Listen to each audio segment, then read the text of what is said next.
like music? Then go see Tape History live at Foo Bar St. Louis, December 28th. What else are you going to do? And also celebrate my birthday. Is the 28th your birthday? The 30th. The 30th? Yeah. Close enough. The 28th is actually my sister's birthday. Yeah, we were actually discussing last week that The 29th. Debbie's birthday is the 29th. Yeah. There you go. Mm-hmm. Yeah. You're a couple years older than her, though. Doesn't really matter because we're all different ages than each other. But, okay. Next ad. Do you still like music? Then scoot on over to Foo Bar St. Louis on February 1st, 2020 and see the Irie reunion show. Woo! Kids eat free. Okay. Do they really? No, that last line is completely untrue. Oh.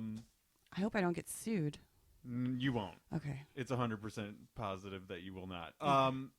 Also, forgot to mention in those very short snippets of ads that Foo Bar, as we know today, is closing. So those shows that we just advertised that I am playing on both and Jarret is joining me for one of them. I haven't introduced you yet, but I will. Foo Bar is going to close, so those shows are like a couple of the last shows that they'll ever have in that room. Yeah, because it's moving across the street. Yeah, it's like... and it's being called the Red Room? The Red Flag. Red Flag. Yes. The Ready Room. It's so close. The Red Room is a little too close to the Ready Room, Ready which Room, is yeah. another venue in town. But anyway... Red Flag. Red Flag is going to be a bigger capacity room. I don't know what that means for local bands getting to play there or not. I think they're trying to probably compete with, touring shows that come to town. Like other venues pulling in touring bands. So Del Mar Hall and places like that. Or the Ready Room. The Ready Room. Or many other venues in town. So come and see those shows. They'll be fun. I promise. I do like the implication that coming to see us on the 28th might mean that they don't like music anymore. Yeah. And then also in the next ad, do you still like music? Are you still in for musical things? Okay, so welcome to the Watchers on the Couch, Castle Rock. I am one half of your hosts. My name is Chris Nays. The other half is sitting across the table from me. Her name is... Debbie Hodges. Debbie, how are you doing this morning? I've got cat hair all over my face. Is that a mood? It's a mood. It's a very itchy mood. Well, I'm glad you are having of cat hair on your face. I am also doing well. Do you have cat hair on your face? No, I do not. We can change that. I probably do. We certainly can. Another very often interrupter has just joined us. My nose just hit the microphone. He has come for feeding time. He's going to start munching. Yeah. Venom, of course, is in his usual spot. Mm-hmm. Someone who is in here in a spot not normally taken up by another human, though, is that's a weird way of introducing you. Is the guitarist in one of my two current bands. Well, I don't know. See, here's the thing I'm running into with trying to tell people I'm in two bands is like, I'm not really in that band right now. We're just doing that one reunion show. You're in a band and a half. Yeah, exactly. It doesn't really count as being in a band if you're just coming back and doing one show and then not doing more. You could say I'm in one band and a reunion band. Yeah, so I'm in just one make it really long band title. And in that full-time band, I am joined by my guitarist, Jarret Green, and he is here with us today. Jarret, how are you doing? Hi, I'm good. I'm the cult-possessed version of Jarret, so I'm okay. Much more charming, much better looking somehow. Interesting. Did you just make that happen this morning, like before you came here? I woke up that way. Oh, hey, listen, you must have gotten your beauty sleep. I know things. Yeah. You drink water and you know things. Yep. He's got Snoopy on his shirt. He does. I'm a fan. That's part of the more charming part. Right. That's your charming shirt. Yeah. I just like how it's a very casual Snoopy. It's not like a whole shirt Snoopy. Well, he's dark Snoopy, right? He's just there. He's just walking across his shirt. Dark Snoopy would probably fit better in Castle Rock than regular Snoopy. Yeah. I'm gonna guess. Nice segue. Yeah. Well, we're not quite there yet. I do want to plug your other show, which is Wild Pretty Things, correct? That's it. Am I getting that title right? Yes. Your podcast covering women in danger and dangerous women. Is that correct? That's the tagline. Oh, man, I'm just firing on all cylinders today. I've listened to your podcast. You've plugged us on your show, so Yes. I feel like it's completely necessary for me to plug your show while you're on it, on our show especially. I appreciate that. We will talk about something that you brought up about the show we're covering today Okay, good. later, because your wife actually contacted me overnight last night and told me I need to. Oh, okay. So it was like a nice reminder, but also, yeah, I probably would have brought it up anyway because of what we're going to be talking about anyway, right? That's surprising. She You guys was are talking in probably code. We are talking in code because I can't talk about it yet, but I will. she was probably still up while I was Oh, yeah, you were sleeping, zonked out. trying to rest up for this. Yeah. And she's like, "Well, I can't tell him this, so I'll tell Chris this." Right. While we're on the subject, thank you for coming here so early. Yeah. We were actually discussing this yesterday. Like, I can't believe he's actually know. coming to join us. I'm like, he wants to come at 8 o'clock in the morning. When I've talked to you about at band pages about it, and also I've texted with you about it before, that is always the sticking point for me. I'm like, are you sure you want to come? Like, we do this really early in the morning on a weekday. Mm-hmm. Luckily, you have flexible work hours, though, right? Yeah, they're kind of flexible. Also, I'm always up for podcasting. Yeah. Well, you're my kind of guy then. You've also guested on my other show, which I guess we should probably plug that while we're on the subject. Mhm. Ritual Disc Flip. I barely ever talk about it on this show. Yeah, you never do. I'm doing it now. Do We it. talked about what was the album we talked about? This Will Destroy You, Young Mountain. Yeah. I need to revisit that, clearly, since I didn't remember the title off the top of my head. But an instrumental record, and we get, like, way down deep into both Jarret's backstory and the backstory of that record, and pretty much everything about that record for about 3 hours. Yeah, I think that podcast is like 5 times as long as the 3 actual hours. album. Yeah. Wow. Yeah, so if you're into like super deep dives on music and one specific record, and also Jarret himself, you can go and listen to that. We don't really have the time to talk about your backstory as a human being here. No need. Yeah, exactly. So what we do have to do, though, is a quick lightning round of news, and that means I have to Oh, look God. up my... You get to hear it in person, not just how it sounds over the podcast. right. Is the Outsider on that news list? Have you It guys? is. Okay. Thankfully so, since you mentioned it. Oh, hold on. What is the lightning noise? Well, that sounds more, like crashing, Crashing. crumbling.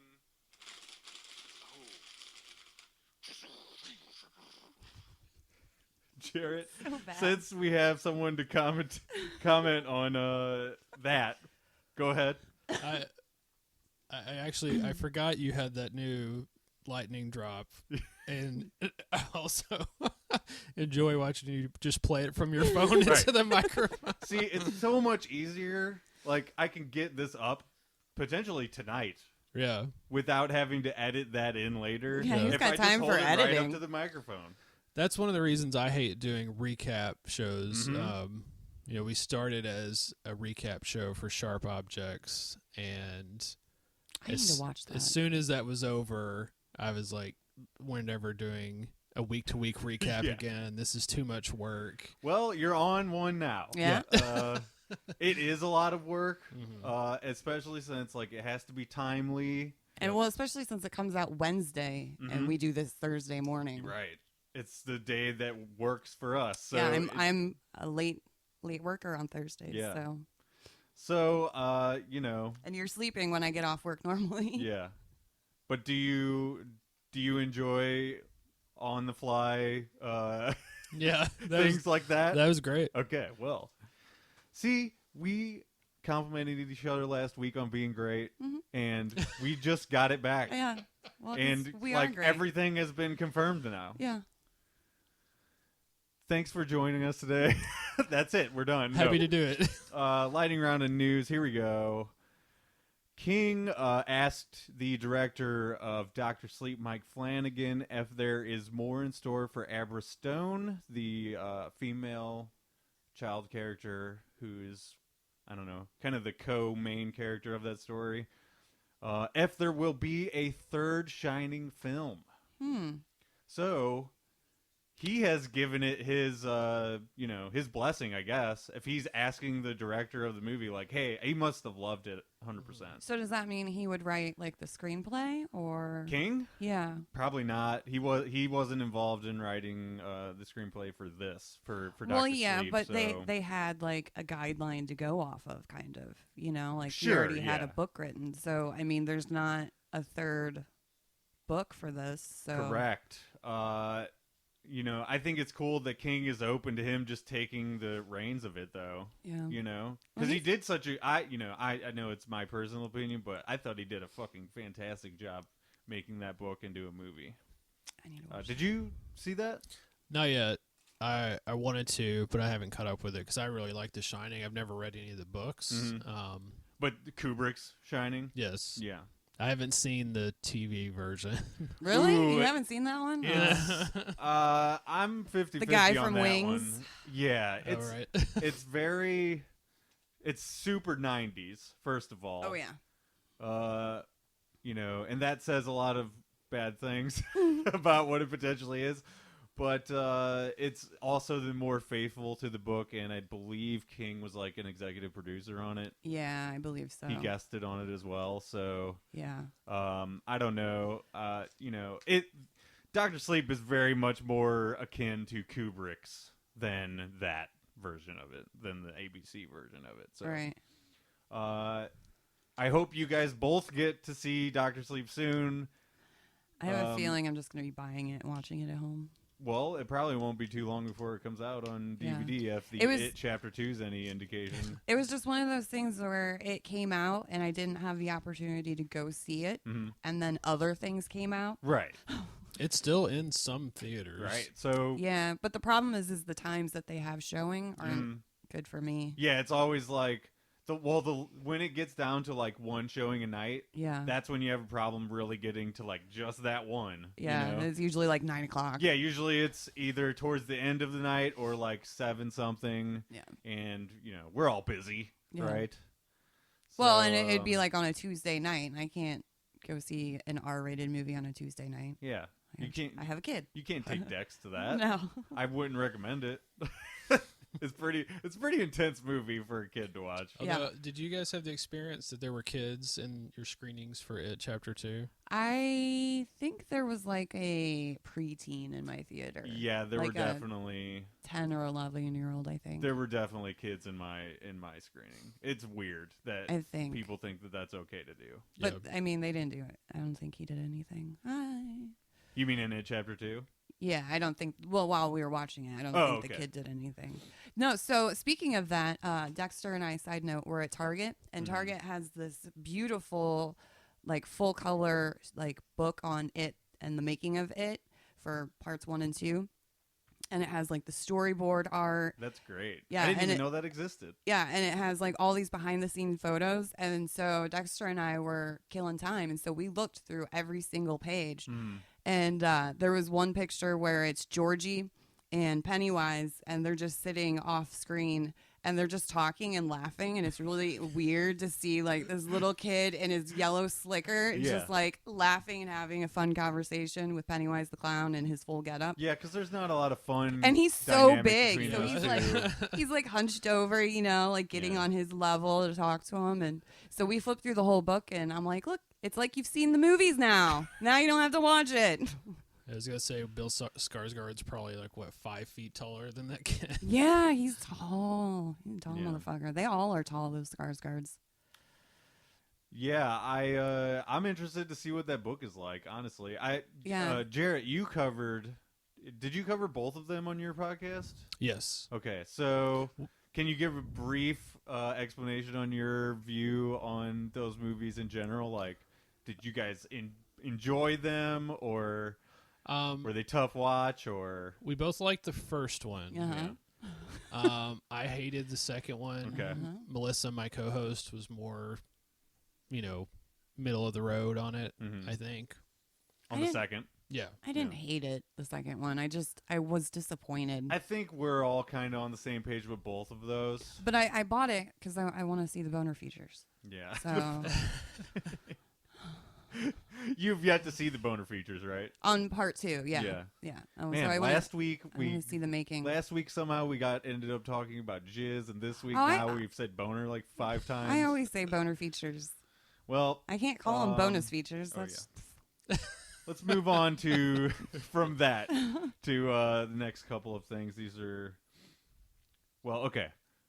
King hyped the Outsider on Twitter this week. He says it's one of the best adaptations of his work. I feel like he says that a lot. Well, the thing with that is like when people adapt other people's work, usually a lot of times they will pay them to say something like that on Twitter.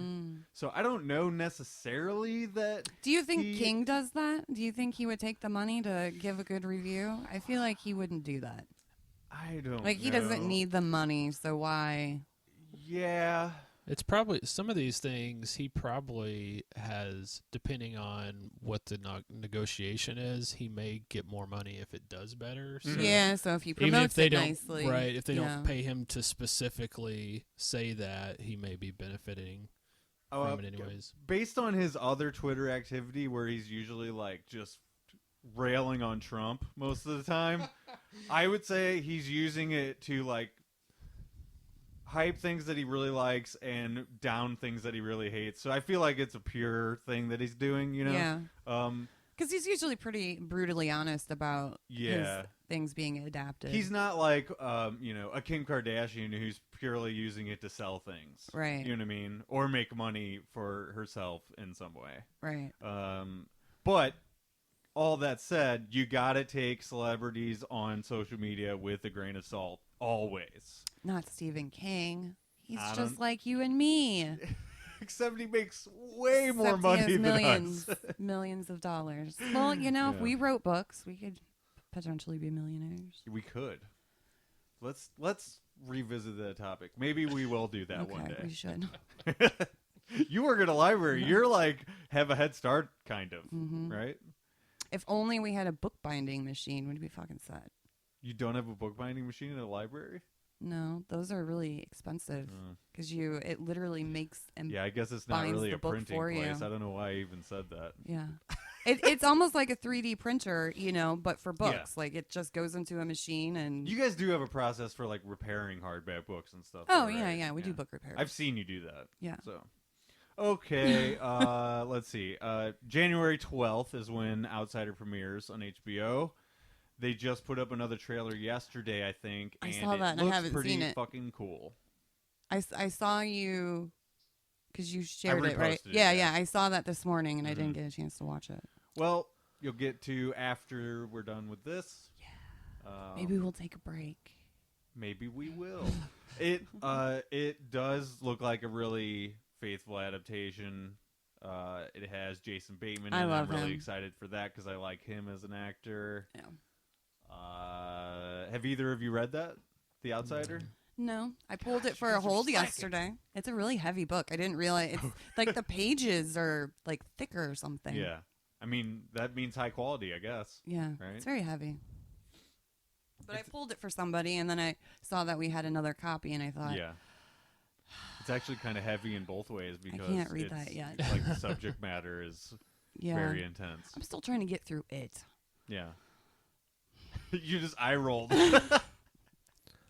It's a long book. Is that what you're implying? Yeah. Yeah. So are you guys going to recap The Outsider?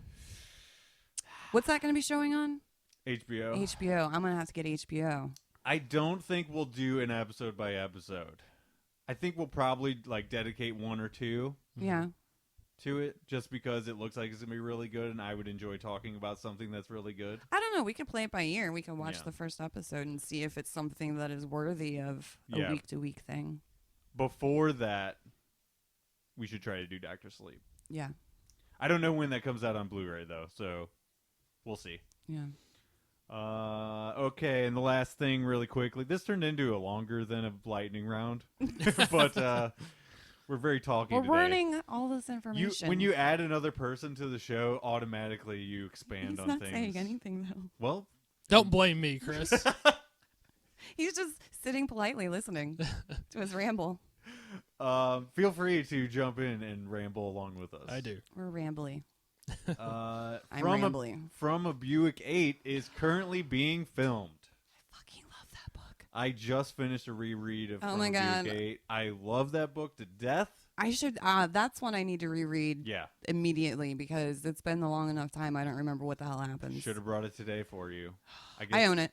Well, yeah. You also work at a library. Yeah. so. No, but I own that one. The first time I read that, I got it from your library. Yeah. Yeah. I remember drunk nights talking about that book. Yeah, it's pretty messed up. Yeah. Have you read that one? No. Oh my God, it's so good. Well, you'll get to see the movie probably before you get to the book. Be all butchered, I'm sure. They'll butcher it? Yeah, and they're gonna butcher the movie, I'm sure. They Really? won't- You I don't think so? know. I'm so disheartened. Well, after the last thing you watched actually yesterday was It Chapter 2, I get your sentiment on that. Yeah. Because, no. Rewatching it again last night, I was just like, man, this is really long. Yeah. It's very long. But and like I said, I saw new things because I could actually see the when you video quality. When you're watching something and you notice how long it is, that's bad. that's a bad thing. Yeah, right? because then you're just counting the time. You're like, Mhm. well, am I halfway through it now? You're like, this Now? whole section is taking a really long time to happen. Yeah, You know, unneeded. Could have done something where else. they're going and finding their totems. That's the specific thing I'm thinking Yeah, about. It's like, exactly. holy shit, this has been going on for like an hour. Hi, Nicola. Hi. He makes a rare appearance on the table. Yeah, before I went to see it, I did not realize how long it was, and yeah, I looked at the time a couple times in the theater, which again is not a good sign. 3 hours, and then you get added on 25 minutes of previews. Mhm. Yeah, that's a thing that I really don't like about I don't going like it to see either. movies now. I don't know if that's I mean, it's well, we literally both- 25 minutes. yeah, we both go to Ronnie's, which is now owned by, what is it? Marcus. What is it? Marcus. Marcus. I thought you said Marcos for a second. Polo. Marcus, I think they have a lot of commercials like just for their own shit. Well, You know what and I then mean? they have the president talking at the end, which Yeah, is that's what I mean. unneeded. It's like they have their own things. It's so cheesy. And I then hate it. yeah, and then they have like the Marcus they're advertising like working there. Yeah, yeah. And then all the snacks and all, so you have like 3 commercials that are lengthy just for their stuff. Yeah. Then you have all the previews, which they really like, especially when you go see a movie on the weekend, they really cram those in there. There's like 7 or 8 Yeah. of them, and you're thinking, how can there be any more? Yeah. And then there is another one. Yeah. There's always another one. Before we get into episode coverage, I do want to mention something I forgot to when I talked about. See, like, I forgot, first of all, because I got trolled, I forgot to even talk about Dr. Sleep that first time Right. after I saw it.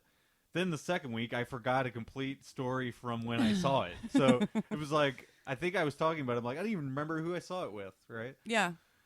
Turns out I did see it with Lindsay, but poor Lindsay. Lindsay was sitting with her friend, so that's why Oh, you were off by yourself? yeah, so like I just remembered sitting alone. I didn't remember that she was also there. Sorry, Lindsay, if you ever listen to this, she won't.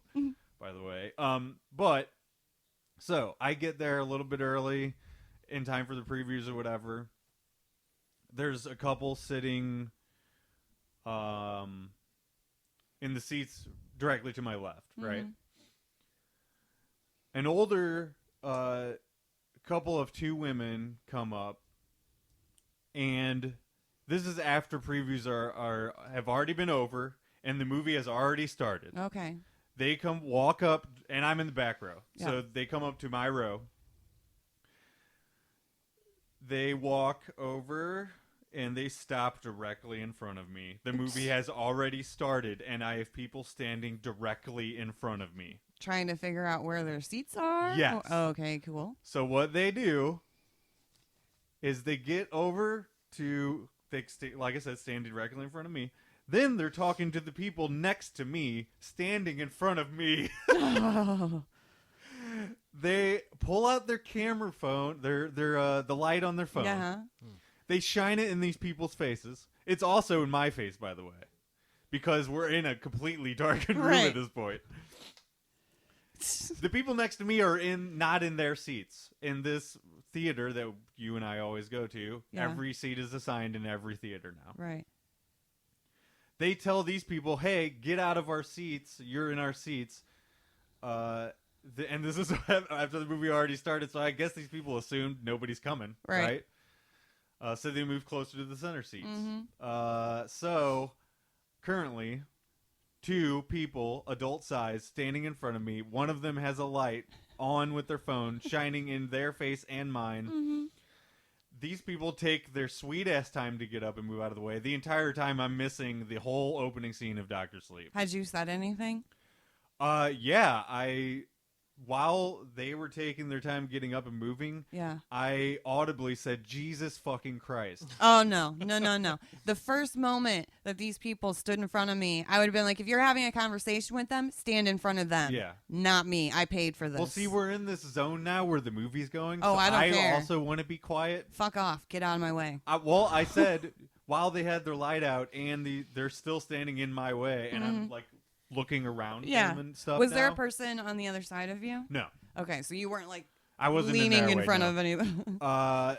So I said, Jesus fucking Christ. And then one of the ladies said, calm down. Oh. So I'm simmering at this point. I'm like, Wait, was Taylor Swift in your theater? nice one, Jarret. Yeah, so they end up taking their seats. That's not the end of it, by the way. Okay, good. They take their seats. They turn off their light on their camera phone. For the next 15 minutes, while the movie, again, is already going, I am now able to watch the movie. Yes. But I'm just going to assume you're not able to hear it. I'm not able to hear it because they are fucking talking to each other Yeah. for the first 15 minutes. So, what I did after those awful 15 minutes of hearing them talk to each other, probably trying to figure out what's going on because they came in late, by the way, I got up and went down to the front row and sat in an empty seat in the front row. So was the conversation like this? What happened? I don't know. I was with you. Yeah, exactly. I think What do you think is going on? I couldn't tell what they were actually saying to each other, but it was like clearly a back and forth, you know. Oh, no. Mm-mm. Yeah. So I wouldn't have moved. Basically what I did, instead of going and alerting someone about it and having them come in and me missing one of my, you know, I've been looking forward to seeing this movie. It took me like 3 or 4 weeks to finally go, you know. You're so much nicer than me. Yeah, I'm pretty nice, gotta say. I went up to, it wasn't the very front row, it's like where you first walk in. Yeah. And there's those seats right there. There's like, that's where the handicap seats are usually Right. Yeah. I can't remember if I sat in a handicap one or not, but it was definitely open. Right. But, you know, whoever can show up now. Yeah. Right? Anybody just shows up whenever at movies now, I guess. Yeah. I didn't hear anyone talking down there. So I got to watch the movie in peace. But when I left, and I always do this, especially when I go to Ronnie's, if anything is wrong, if people are on their phones the entire time and distracting my view of the screen, if people walk in and they're talking, if anything like that happens, you can go and just ask for a free ticket and they'll give you one. Sweet. So I've done that probably 5 times now. This is not me being a cheap person either. No. This is purely... Excuse you, by the way. This is only on occasions where I feel my viewing experience has been totally destroyed. I like how he just very slowly moved his computer away from the potential sneezes. I just want to point that out. Jarret, It was very. I it was spend very- most of my life trying to keep things from being damaged from or, being sneezed on. or whatever else by cats. So. No, that's a good move because he goes into sneezing fits. Oh, it was Lord. just really funny because it was just a very. I just want to add a quick yeah, go ahead. public service announcement.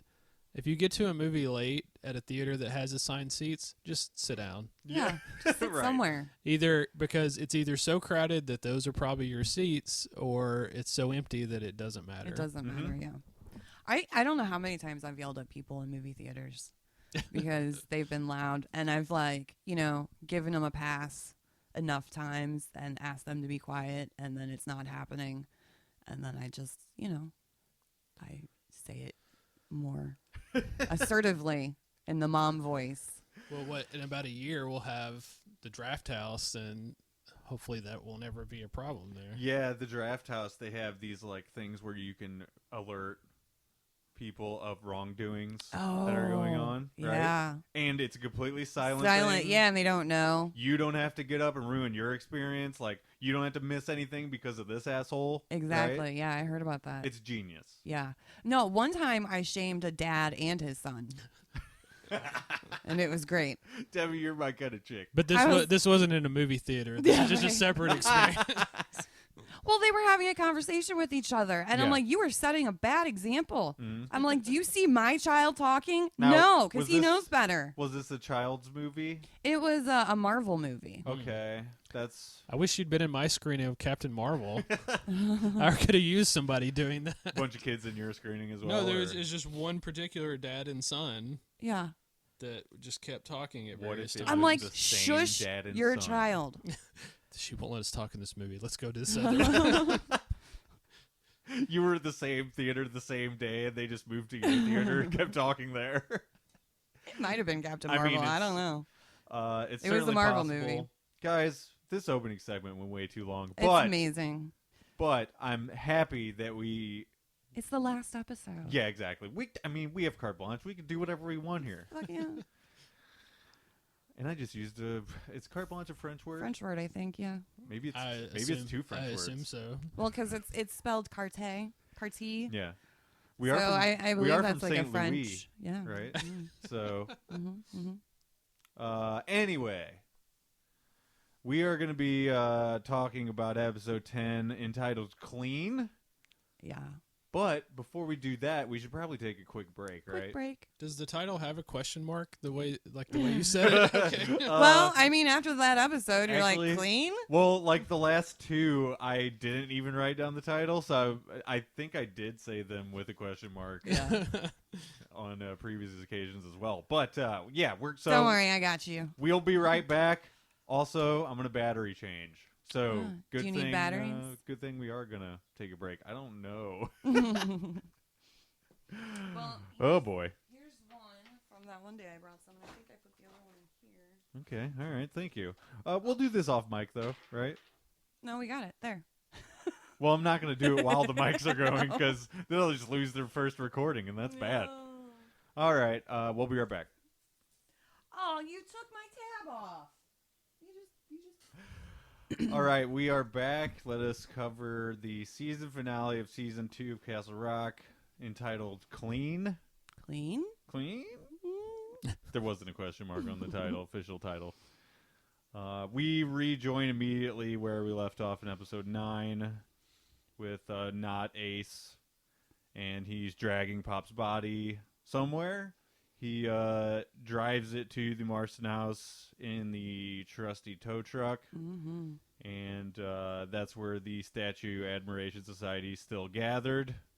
So I wrote down, are they pooping themselves?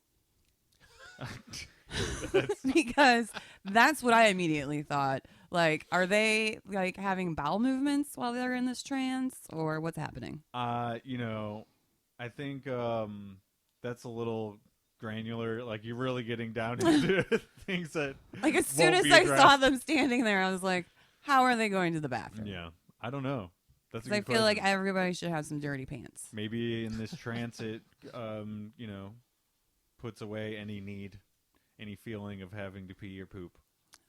I think Wouldn't that just generally on kill this your body? Maybe. I think generally on this show, and I actually thought this. We saw Queen and Slim last week. Everybody in this movie smells bad, or this show rather. Yeah. But that movie, like they never shower. Maybe they shower I once. think about that in all the the whole time. Movie, yeah. I think about that all the time. I'm like, why do you look so clean? And where are you going to the bathroom? I think about that all the time. Well, Like on The Walking Dead, I yeah. always thought about that. I'm like, Yeah. where are you guys going to the bathroom? who's cutting the hair? Who's Yeah. cutting the lawns? Where's your toilet paper? Yeah. Are you bringing toilet paper? Like, what's going? Right. Like, But all of this stuff just kind of probably happens in commercial break, right? I guess. It certainly does for me because I have the commercial version of Hulu. Pops is put into a casket. Great. In the So- gooey stuff. Yeah, so we kind of sort of guessed that was probably what was going to happen, right? Yeah. Why would he kill him, outright unless he had plans to do something with him, just like everybody else? Yeah. He puts them in the caskets, and we learn what happens inside those caskets. So gross. Adam Jones is filming a Tool video. Yeah. Right. It's so gross. I Joy, wrote, ew. Yeah. So Joy gets a makeover while Ace hypes the return of Amity again.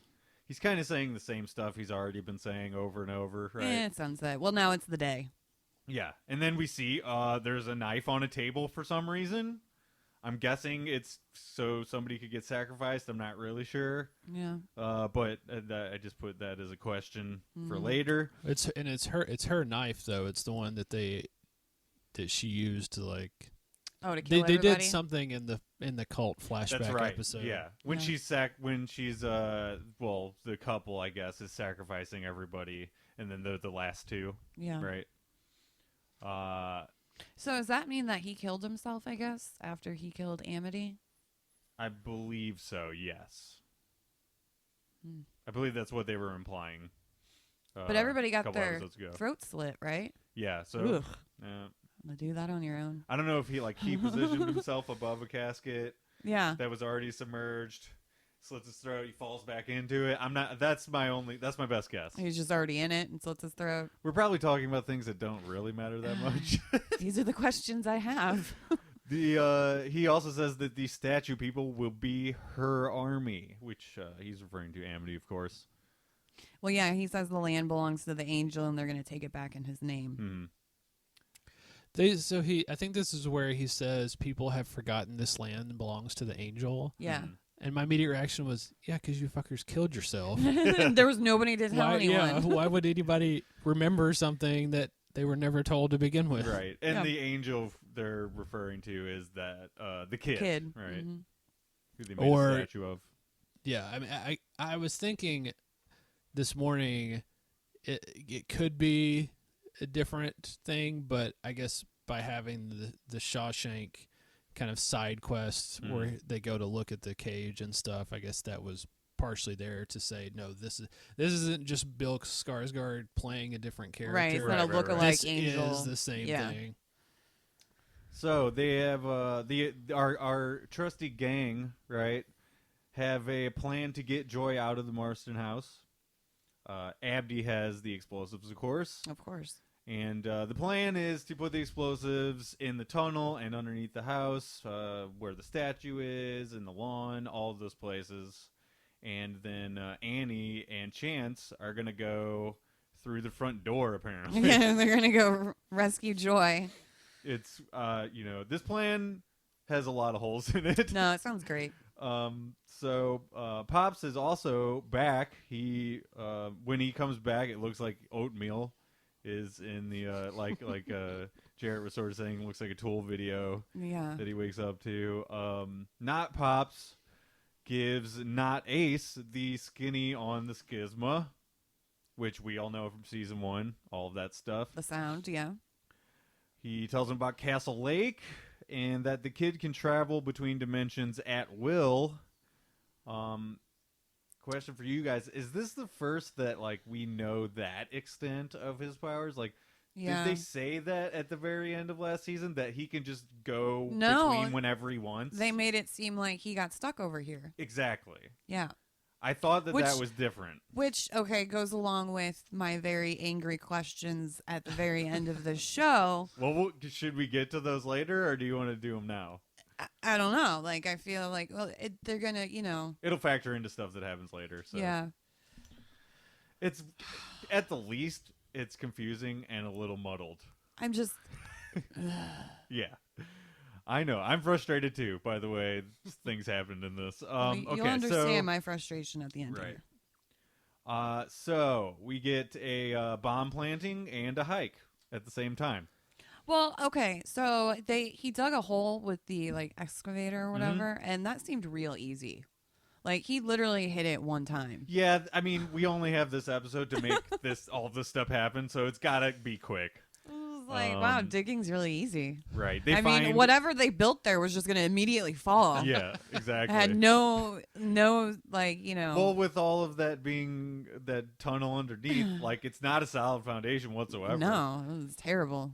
Abdi and Nadia find tons of bugs underneath there. Chance tests whether the statue zombies will see her. Turns out the biggest collection of bugs are underneath where the statue is, right? Yeah. And then as Chance is making her way slowly through, She's acting like she's hypnotized. right, she gets pointed out by one of the ladies, and everyone starts chanting, "No!" Well, the girl no. that knows her, Vera. Right. Yeah. I love how she all of a sudden is just like, no, no. Like, it was that's very gonna work. odd. It's going to work. Nobody will know that they're all pointing at me if I point. Yeah. Jarret, what were you going to say? I think we sort of make the connection that, like you said, that there's this huge collection of the locusts or whatever kind of bugs they are, and that they're by those people. They're close to the statue. Mm-hmm.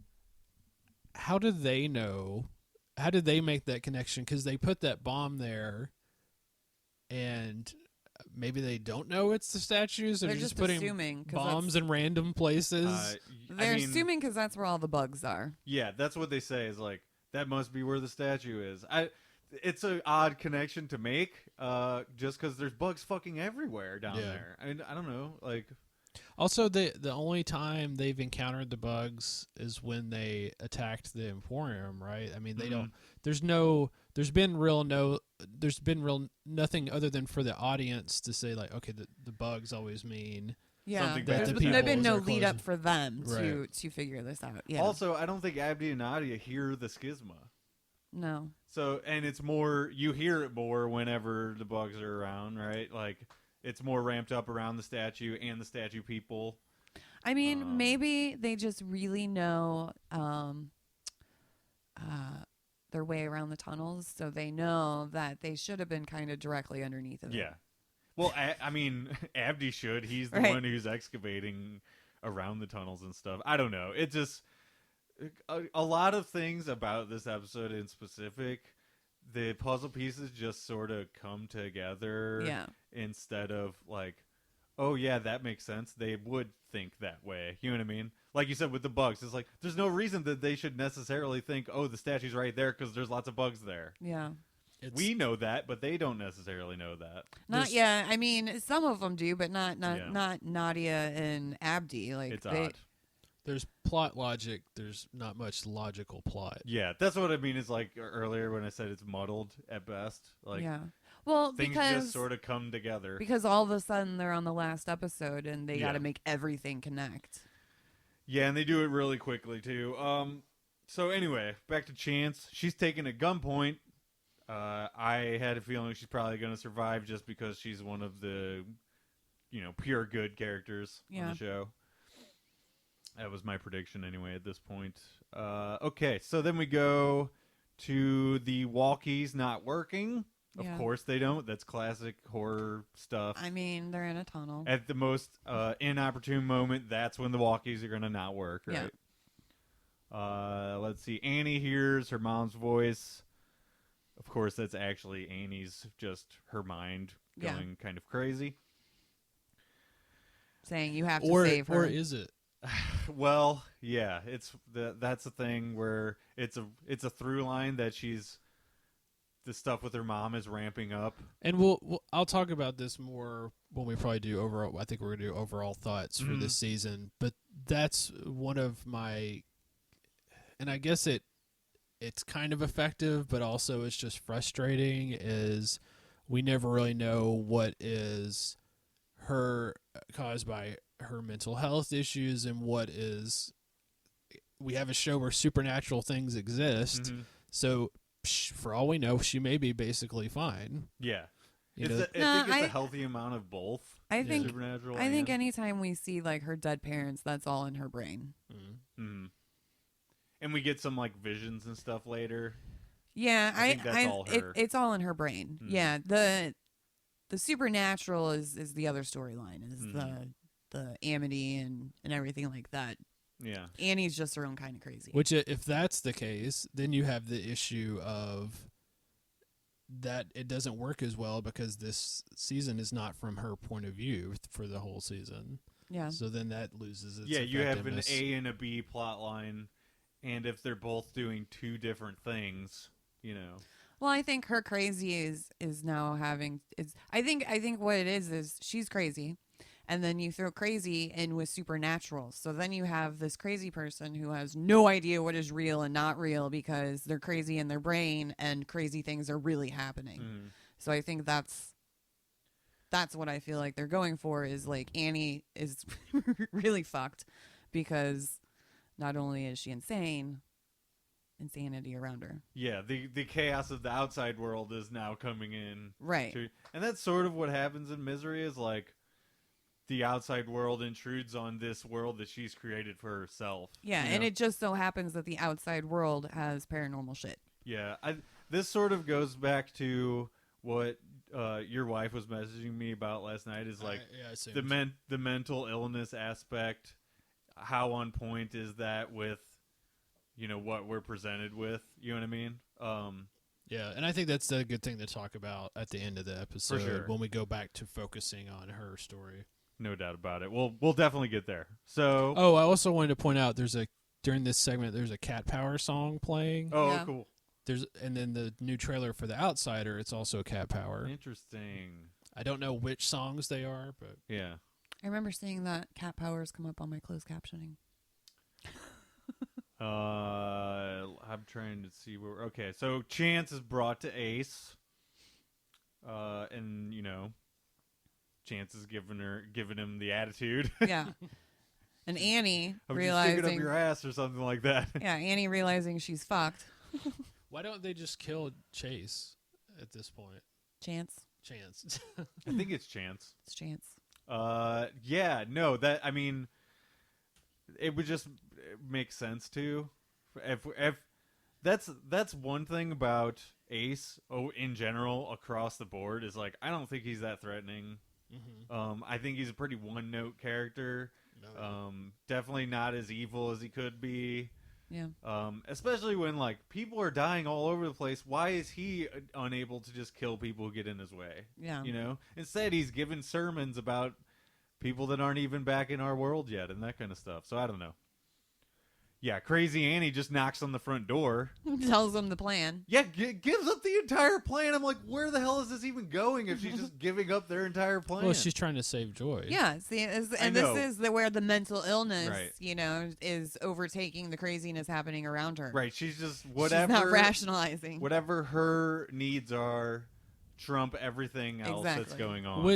Which brings to light my problem with episode 9, Mhm. which is, why would Annie, because we've seen Joy is the most important thing to her and is like her whole only reason she's even alive, really, why would she even be with all these other people when Joy is somewhere else? No, that's a valid point. Just because you're right. That's the through line of this entire, you know, My Little Love, you know. Mhm. That So is- if she's that crazy, she wouldn't have left. You know what you're saying? If Yeah, I she's mean, that, she if she's that important to her, yeah, she wouldn't have left. should not have been in the last episode. Yeah. yeah. And then this week we find out what she's been doing. She's been trying to get Joy, and then we would also see when they dyed Joy's hair, and Yeah. sorry, it's away from the mic. It's okay. And other things that would make this episode less like, wait, what's going on? Yeah. Well, that's why you got that pampering montage earlier, where they're doing the lotion and the makeup. Right. Very true. Well, I don't know. As we're going further into this, we're only going to get more weirdness and holes and stuff. I mean, I don't have a problem with her being in the last episode. I just had a problem with everybody really being well. Well, Like that's gun part users. of it. Like they were all so good at it. Yeah. Why is Annie so good at shooting a gun? Right. Because Everybody was. Everybody's great at it. Because she bitch slaps the gun out of the lady's hand in just a little bit. Doesn't even take the gun. Just slaps it out of her hand. I don't know. It's we could go on for days about all that stuff. But anyway, Ace's goons, rather, and Not Pops go after Abdi and Nadia in the tunnels. They get them at gunpoint. Not Pops does a face turn. He's the real Pop. And he kills the bad guys immediately. Woohoo! Yeah, so, we thought last episode was his only big hero moment. Yeah. But we end up getting another. Because he took the Haldol right before he Right. was shot. He took the Haldol, convinced Not Ace that he's also... Not Pop. right. He's also one of the weirdos, right? Gives him a little info as little info in the schism as he can. And then was able to come here and help them. Yeah. But he knows what their plan is, and he's like, yeah, you need to blow this bitch And up. also, he says he's coming. Yeah. The angel. So, at this point, I noted I am not totally on board with everything that is happening with this episode. The change process is totally confusing now because he took the drug before he went in, so then when he comes out, he's still okay. And well, he's fighting the guy off. Okay. So he can tell that he's in there. He said he can feel him fighting him. Yeah. So he's apparently got his memories, because the guy is buried deep in there. But I just feel like it's more than a little muddled. The entire change process, should it not have worked at all with the Haldol in the system? If he comes back, I don't know. Just he also says he's coming, so he knows that the kid is coming. Yeah. How much of the process gives him that ability to know that the kid is coming now? Well, I think he knows the entire plan. I think once the body snatcher goes inside of him, he knows what he the knows body everything. snatcher guy knows now too. It's the same reason that they know how to drive cars and use guns and what the medicine is and stuff. It's all once you're in the same brain, you know everything the other persona knows. I was just questioning a lot of things, which is interesting to think about in the Mr. Robot is currently airing, which is one of my favorite shows of this decade, which also deals with these questions of mental health and multiple personalities and stuff, which is often portrayed very differently on TV and movies than it is actually. Right. And the whole multiple personalities, you all know the same thing, is handled completely differently in Castle Rock, whereas in Mr. Robot, a lot of the conflict comes from the fact that these different sides of his personality don't know what the other ones do. Right. Yeah. I think in the novel, it's more of a black and white sort of interpretation. You mean in Misery? Yeah. She's flat out nuts. Yeah, because it's not really multiple personalities per se. No, she does go up levels. You know what I mean? One thing sets her off. Right, but that's not a multiple personality. That's just rage. Yeah. So I think that's a little different than what they're trying to do here. I don't know. When you start looking back at what the original intent was of Stephen King and what they're doing on this show, it becomes a little all over the place, But so I don't know. I guess we'll just get back into the episode and we'll talk more about it later. But Abdi hits the explosives, statue explodes, house explodes.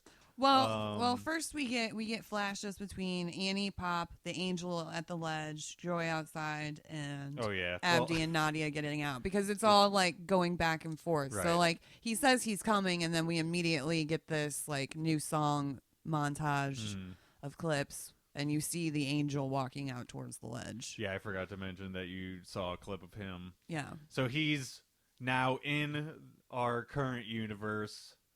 Potentially, and I don't know. I mean, or he's in. We get him later, and he disappears. So, like, I figure he's here with them. He's waiting to see what is exactly going to happen between these two factions, and then he will come to them or not come to them. See, I saw it differently. I saw it as he's in a different dimension, and going off that cliff would have thrown him into their dimension. Okay, but because they didn't finish what they needed to do, he was like, all right, fuck this, peace out, and he walks back out.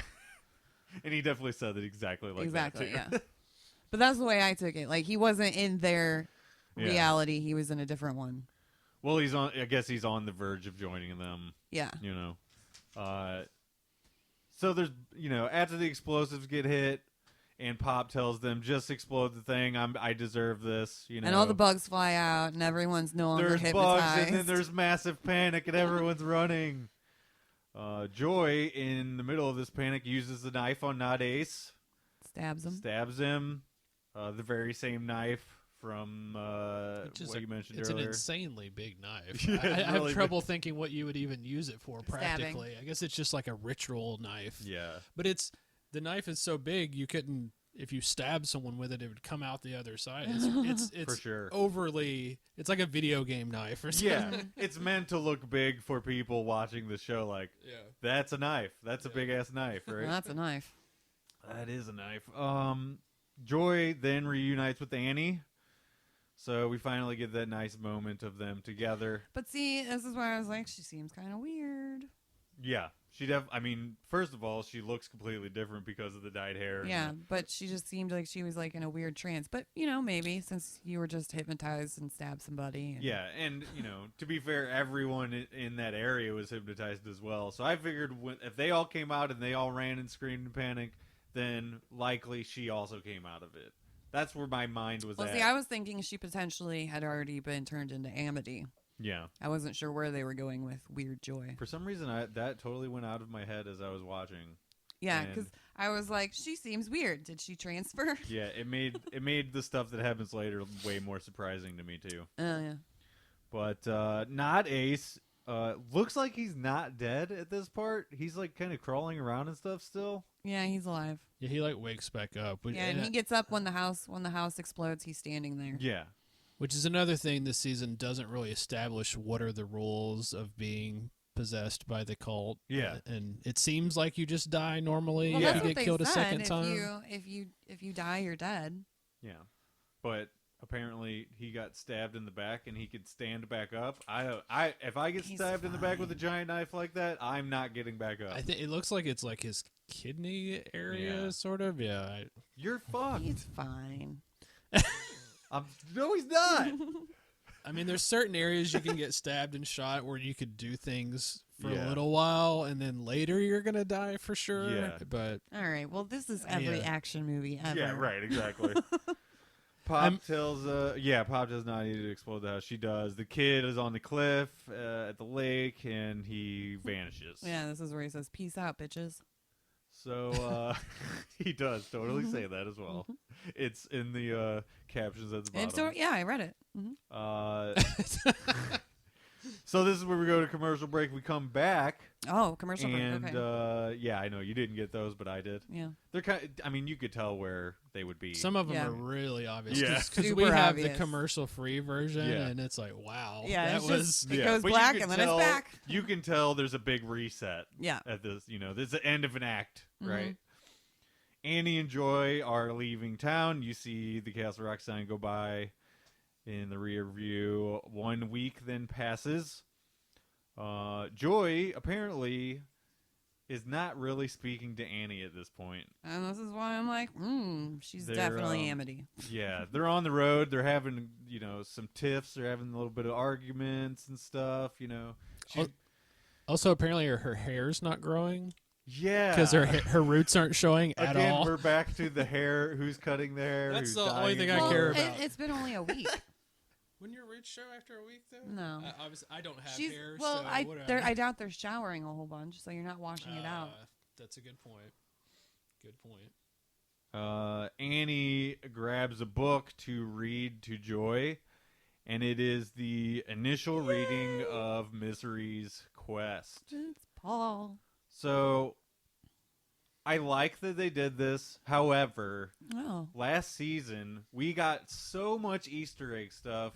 You and I had so much fun Yeah. digging through them. I told you about most of them, but there was a shit ton. And then in this season, we got like mostly it was just like little nods of things that are sort of like stuff that happened in Misery, but there's less of the outright like, hey, we're making this extra obvious for you, and I kind of like that. Like I felt like there was a little bit of a quirkiness to the town that there was less of that going on this year. So I don't know. Well, remember one of the people that worked on last season that did that Q&A at that bar, like he wasn't coming back for the next season. That's so true. that could be a reason for why it's different tone or Yeah, certainly. And you know, they have all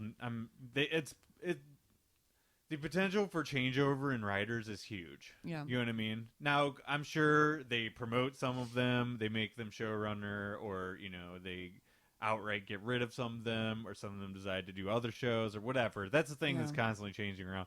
But if you're I don't know that necessarily like establishes what the tone of the show is, them doing those nods and stuff like that. It's really just extra stuff that I liked. Yeah. But they did things that to with pay this. attention for. Yeah. Things that make you go, "Oh, I got to rewind." If you know about Misery the movie and Misery the novel, then you'll know what Misery's Quest is. You know what I mean? Yeah, So that's cool. As soon as I saw her pick up that book and I saw the name Paul Sheldon, I was like, "Oh yeah." Yeah, oh yeah, we're going somewhere. Yeah, I was like, they are finally leading us into how she, you know, gets to where she is in the movie. I did think it was odd that other storyline, like all of that other stuff, wrapped up so early in the episode. Yeah. Because we were like only halfway through this episode when all of that stuff is done. It's like, okay, well then what now? Yeah. Like, well, it goes back to being a story about Annie and Joy.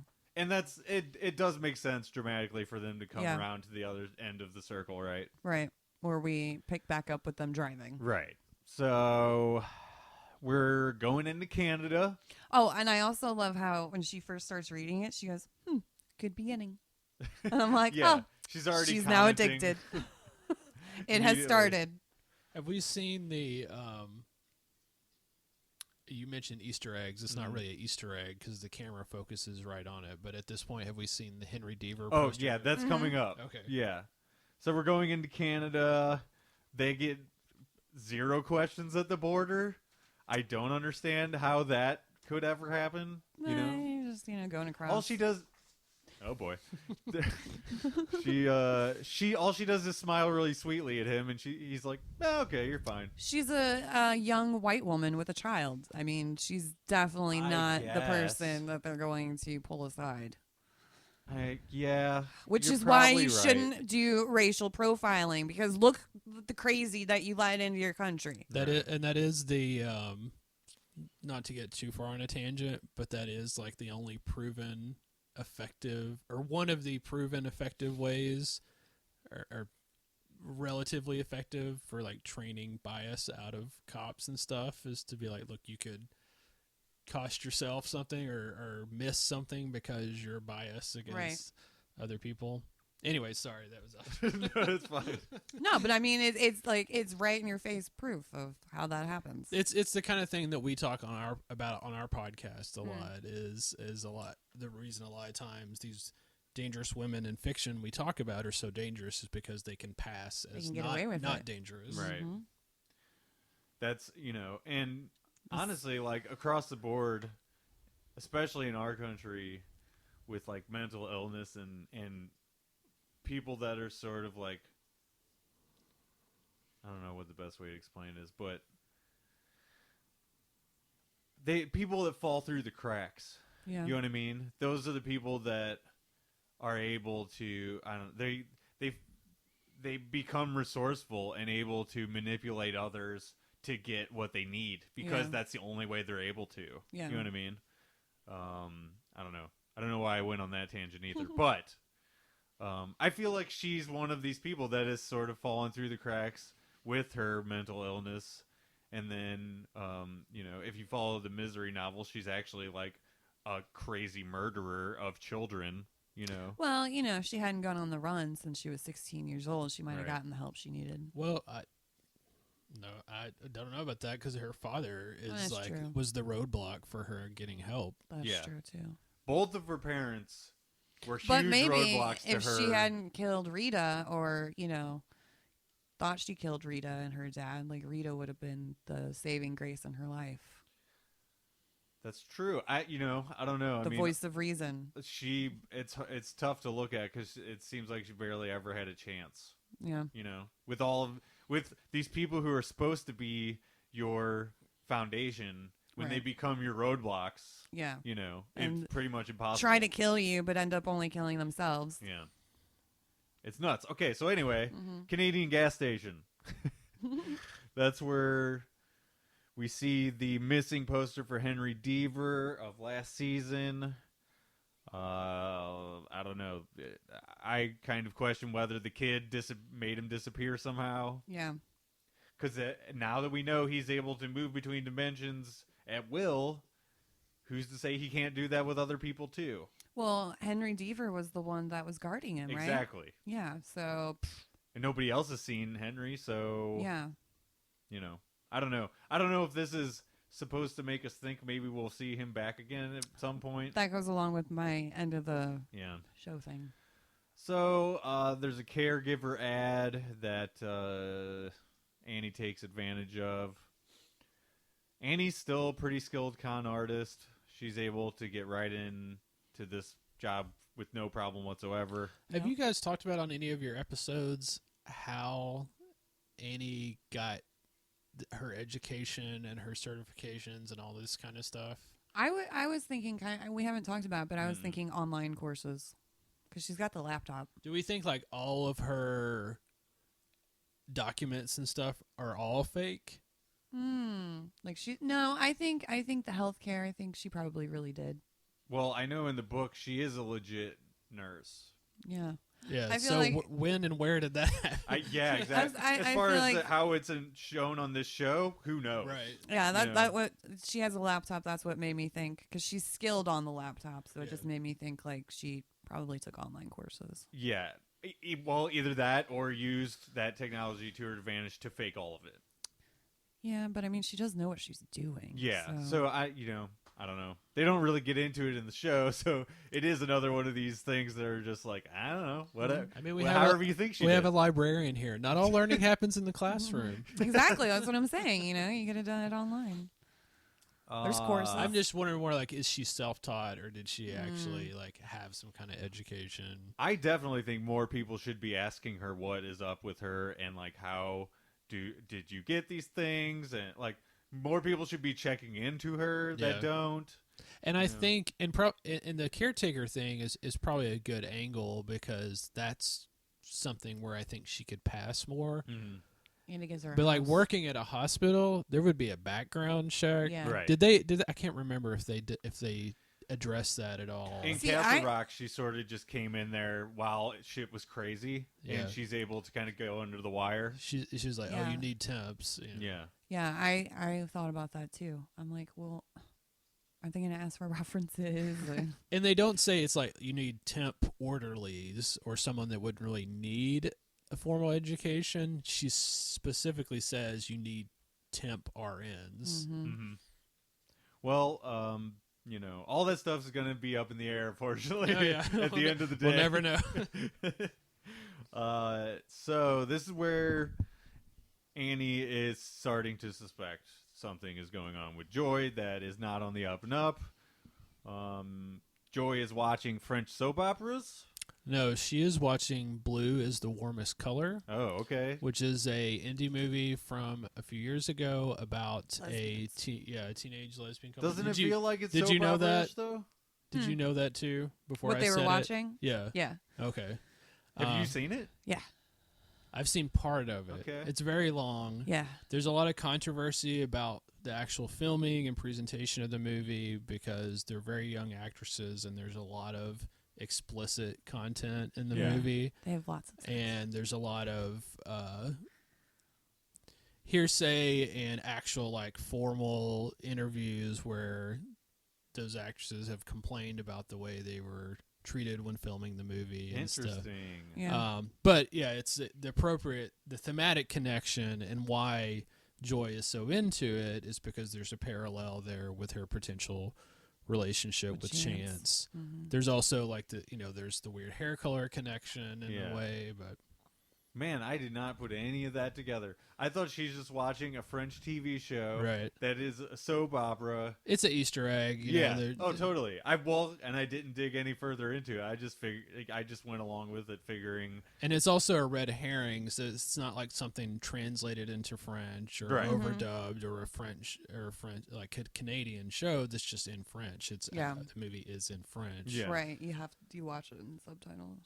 And I guess the Interesting. idea is because they're in Quebec So you'd have that that French yeah, show. it's in French. And she's understanding it, and like Well, that's what we're being led to believe. right, is that exactly. she's Annie understanding is watching her watching it. Mhm. That is what our perspective is. Is like we're seeing it through her eyes a little bit, and why would she be watching something French? She doesn't understand French. She's Yeah. not French. Unless And she's Amity. But I think it's kind of like a convenient thing here because I think, and if you have any Canadian listeners, they can write in and correct me on I this. hope but so. I believe they would be required to air it with the English subtitles because I think the rules are that you have to do both languages. But I don't know because those rules are specifically in Montreal for like street signs Yeah, and stuff. right. I don't Yeah. know what the rules I are for doubt TV. for TV that they have the same exact Yeah. rule. I think that's probably more of a government thing, like you said, for street signs, so that people know how to get around. Yeah. You know. I know Canada, all their like broadcast outlets, a certain percentage has to be Canadian content. Yeah, right. I don't know language rules or anything. Yeah. Also, the government funds, art, music. Yeah. They have Um, the CBC and stuff like Yeah, that. yeah. TV and movies, all of that stuff, Mm-hmm. which is something that would be cool to have here, Yeah.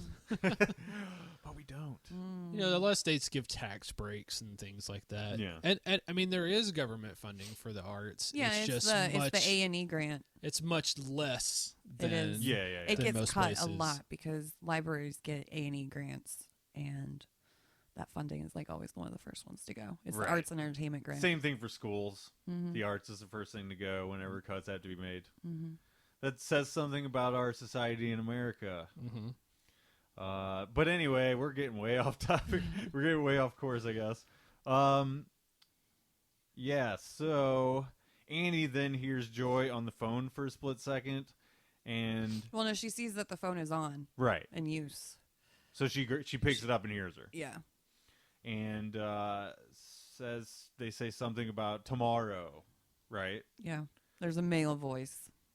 Correct. And were either of you able to pick up who that was just by the voice? No, because it wasn't anybody we would have known when we find out later who it was. Right. I wasn't sure if one of you guys had a feeling of who that could be. That It's Henry Deaver. yeah. Yeah, I had a feeling it was going to be not Ace was going to show up. Yeah. It didn't sound like him, Yeah. so I was kind of thrown off of who it was. I don't know.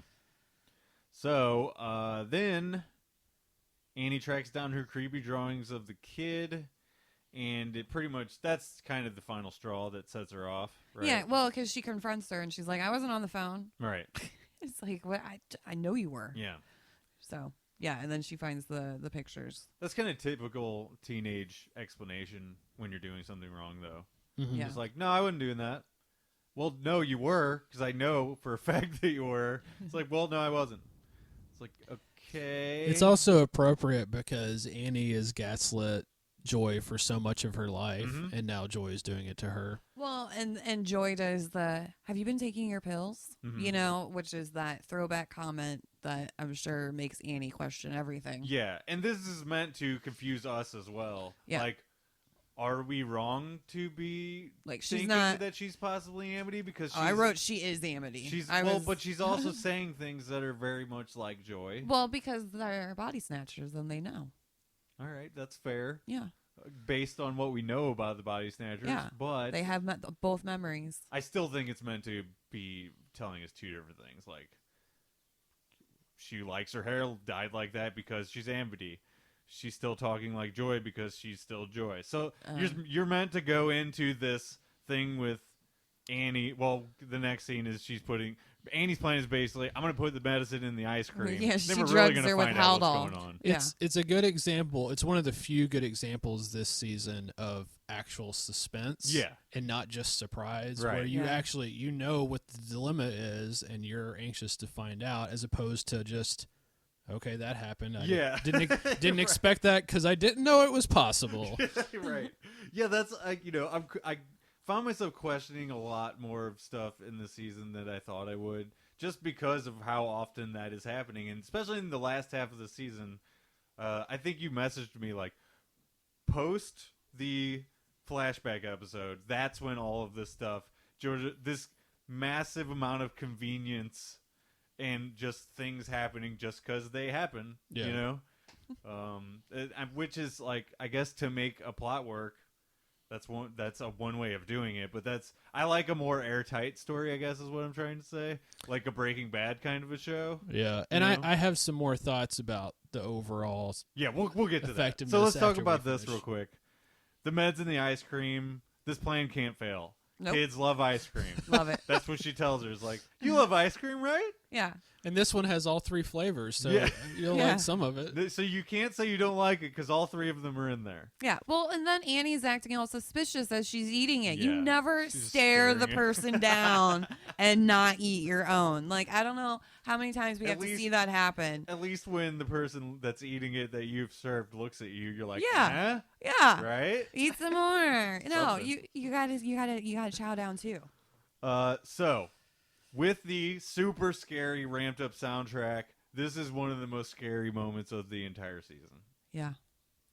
Where she realizes, oh, you fed me the drugs, right? And she says, "What the fuck?" Yeah. Then the chase starts, and I'm like, holy shit, is she actually Amity? What is happening right now? You Yeah. know? Well, because Annie is like, okay, she said, "What the fuck?" She's definitely not my child. Like, Yeah.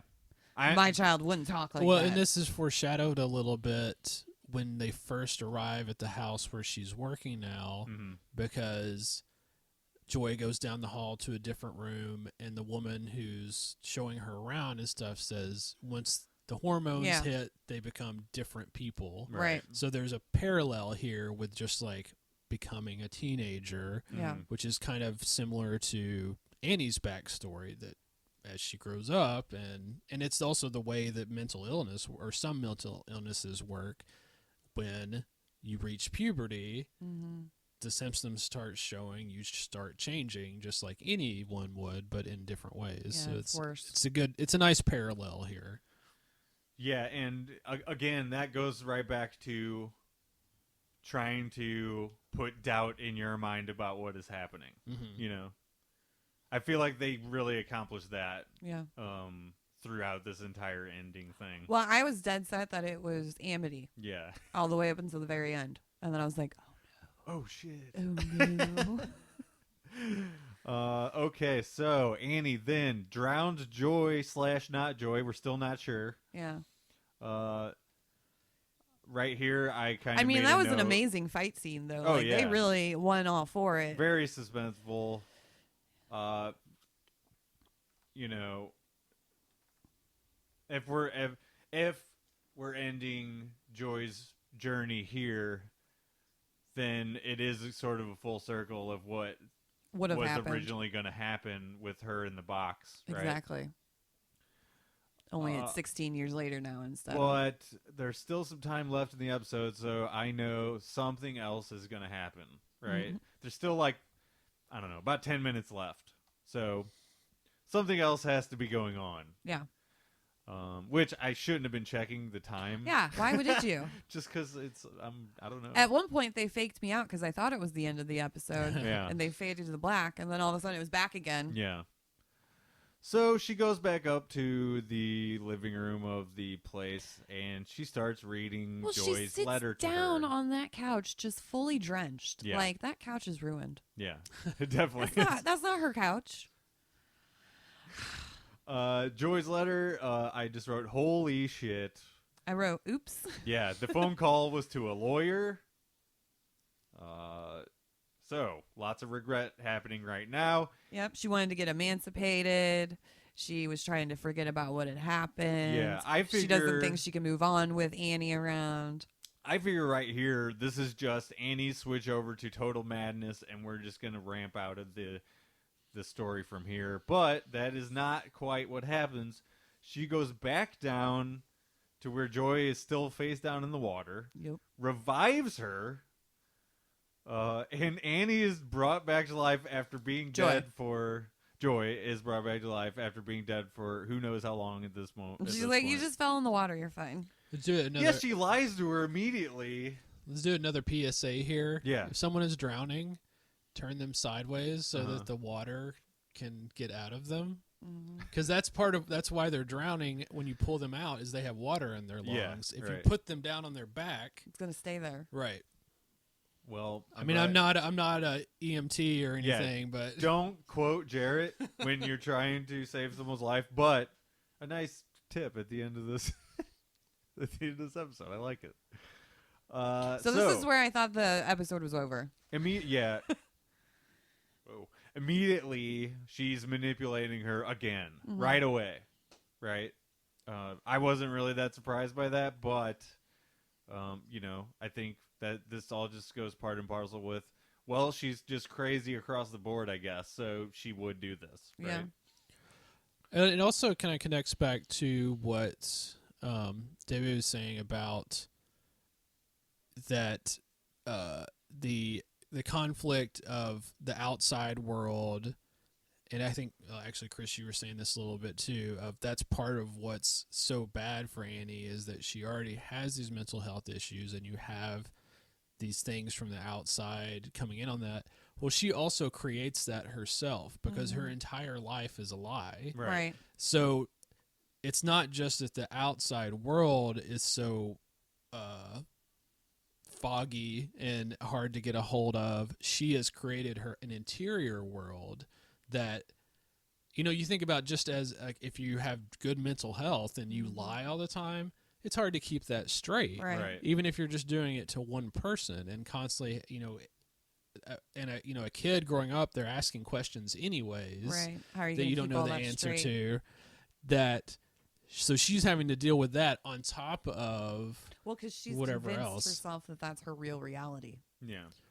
which That her is dad which is was that type of which person. is feeding her mental illness. Right. Is it because she doesn't have a firm grasp on her own reality and is having to live in a different reality, and then Living this there. other stuff is coming in on top of it. all the Yeah, craziness. and on this show, they're sort of like moving the isolation from place to place. Like in this case, the isolated environment of Annie and her family, Annie and Joy are in Castle Rock, but in the original story, they're in that house on the mountain. They're totally isolated. It's just her in her own world. You know what I mean? In both ways, in both in the place, the environment, and her own insulated, created environment of, sometimes madness, sometimes manic happiness. I don't know. It's. I in some instances I think that they nailed her character, in others I feel like it's just sort of all over the place. You know what I mean? So, but anyway, we sort of move in again, like you thought it was going to fade out, Yeah. but we go into a sort of happy ending sequence, sort of. Yeah. At least that's the feeling at Like, first. it's like the beginning episode. They're in the car. They have that Yep. song that's playing. She's Right. Although drawing. this time it's Rufus Wainwright doing a different version Yeah, of yeah, the New it's- Jerusalem. Well, because Interesting. they always had different versions. It was. It's still a weird song. It is. I Yeah. mean, I would have to listen to it again and really analyze it, but I didn't look it up, but I'm curious if he just already had a version of that or if they had him do that specifically for this show. Hmm. So Anyway, Annie sees her mom and dad in the crowd with them. So, Well, that's at the book signing. yeah, I mean, we pretty much immediately go to the book signing, right? Well, we see like a little montage of them getting ice cream Oh, and yeah, that's being right. happy and walking around, and then Her hair is back to its her normal hair's back color. to normal. Yeah, like everything is hunky dory in their life again. And then we see them pull up to a book signing for Paul Sheldon, and that's where we see them sitting inside waiting for it to start. Yeah, so they're both pretty pumped for this. And that's where she Everything's been leading sees up her to parents this. in the audience. Yeah, she sees her mom and then her dad. Somebody asks to sit in the seat next to her, Yeah. Annie, while Joy is still sitting next to her. She says, "Of course it's taken. You can't sit here." Yeah. And that's where our perception of this, what we're seeing, is totally shattered. Yeah, well, I was thinking it wasn't real for a while. Yeah, well, I mean, she did Just see her mom way and too dad, happy. but it just, all of it felt odd. Yeah. As soon as this happy sequence started. But And then Joy says, "We have to get him to dedicate a book to you." right, And Annie's like, "Well, of course he will. I'm his Yeah. number one fan." right, and it ends up just being a weird fake out because They zoom out. Joy is not there. Nope. Um, She's been talking to herself. yeah, so that makes her, she definitely murdered Joy then. Yeah, she did. And Which makes it a nice wrap up to then lead into what you were saying for the movie Misery in the book. She doesn't have a daughter. right, Well, they took care of that. yeah, So, and again, this is just another question that's never going to be answered. sure, The people she works for, I know no one knows Joy, but wouldn't someone?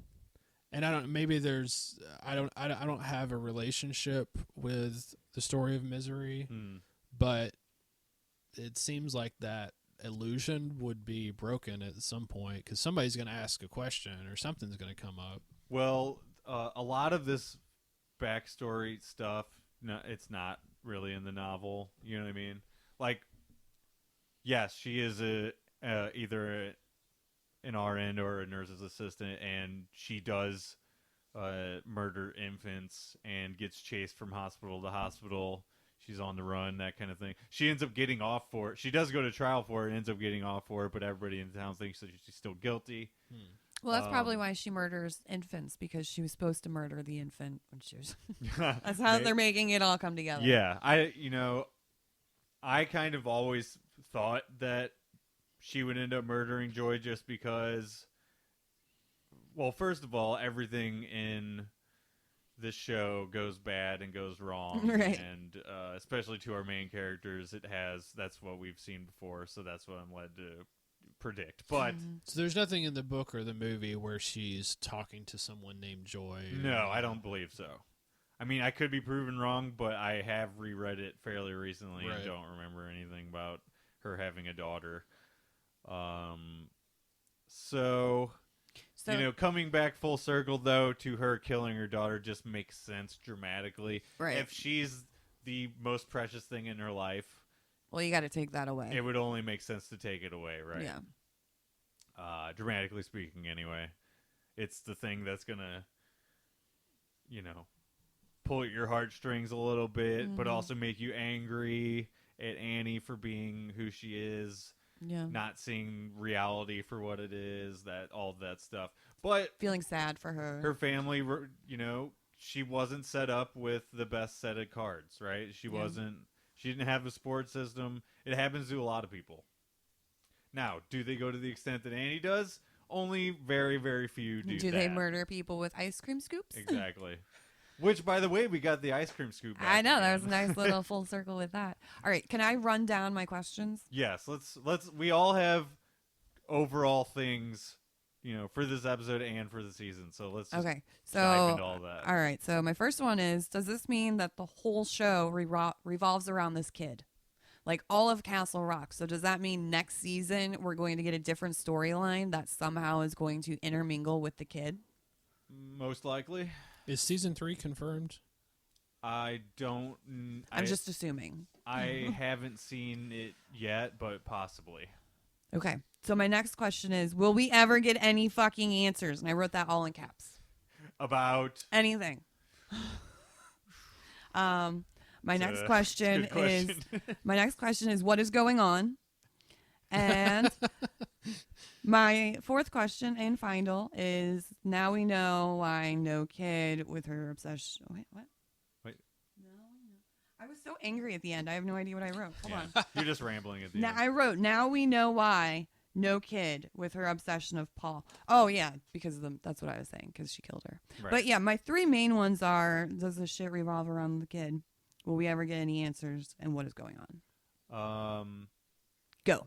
Very probably so for the first one. What was the second one? Will we ever get any fucking answers? All in caps. Remains to be seen. Uh-huh. And what is going on? Annie is out of her mind, and she's gonna just move on to another town and keep reading a lot of misery books. So we're done with her.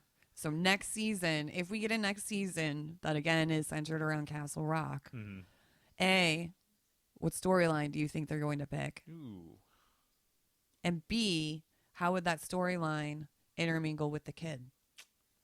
You know, that's a good question. There's a lot of Stephen King stories being turned into stuff right now.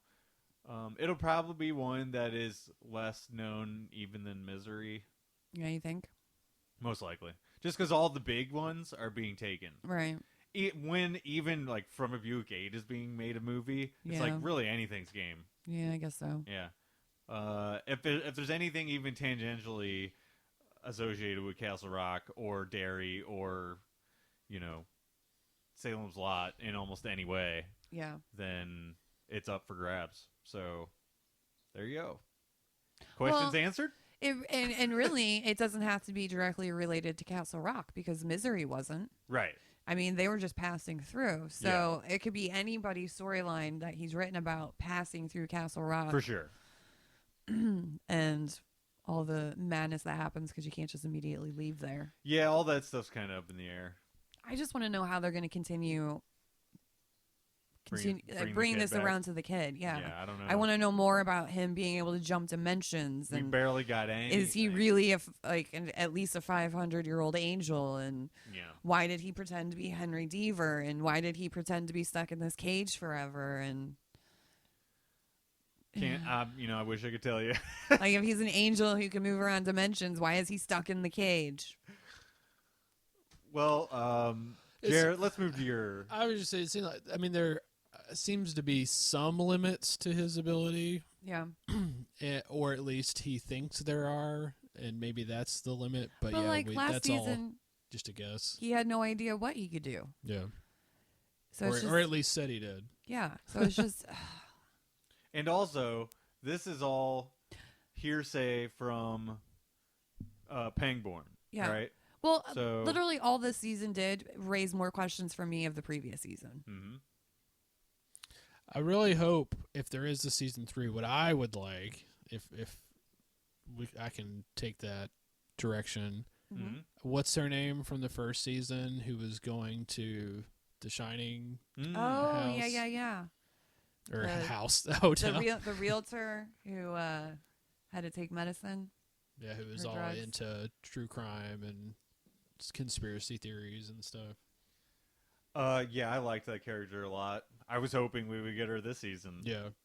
At least for a little bit, or like a season or two. And it would also be a good way, if they care to give us any answers, to do that, is to have this character who is an investigative mind and kind of a, fake private detective, sort of. It would be a good jumping off point, at the very least. Did you have any questions or things you wanted to run down at the end? I mean, I have overall thoughts. I don't know if we're to that. Well, let's. I did write some notes on this episode specifically, so let's do those real quick. Did you guys think the episode felt rushed? Yes. I also did. Though, I mean, the last few episodes have. Yeah. Like, we sort of touched on that, how, like, things just sort of came together, the puzzle pieces just sort of aligned really easily. It's just like, where are they pooping? It just happens.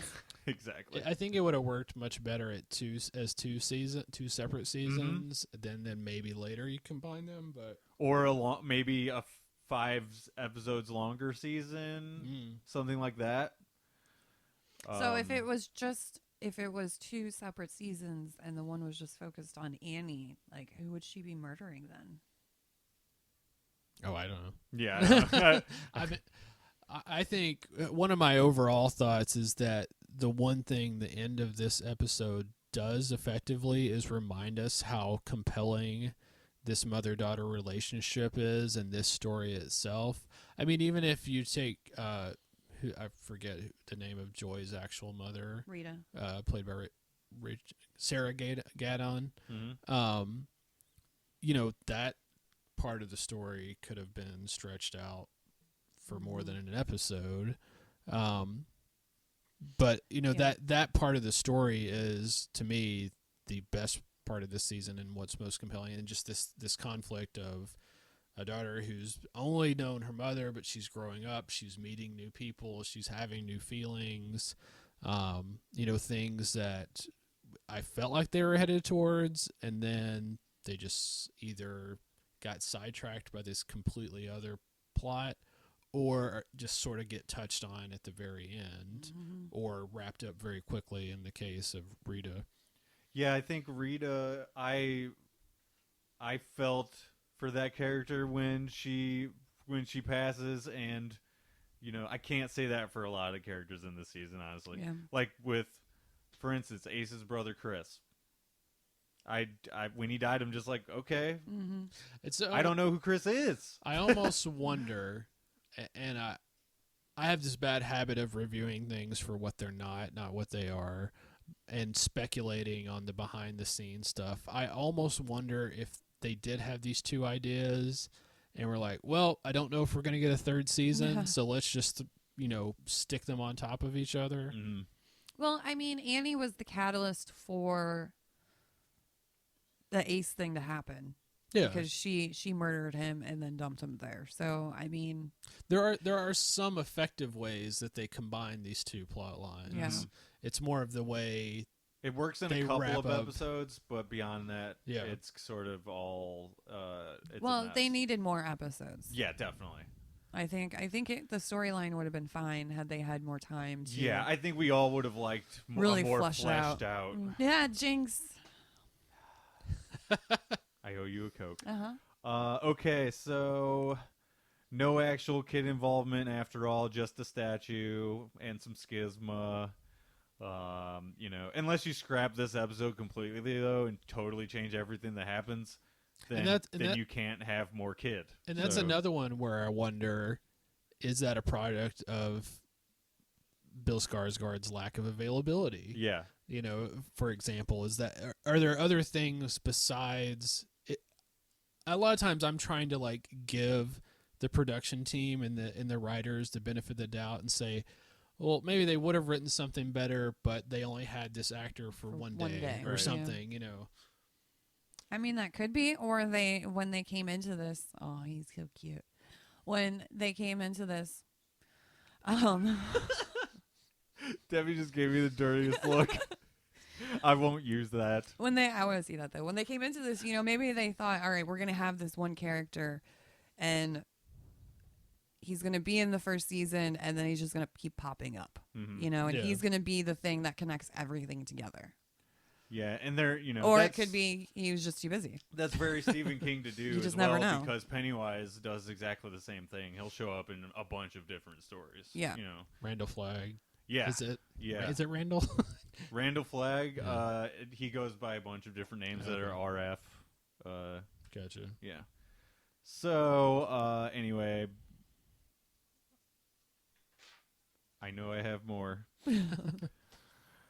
I kind of mentioned this earlier, but was never quite sold on the Ace, not Ace character. Not really evil enough for me to be a legit villain in a story that,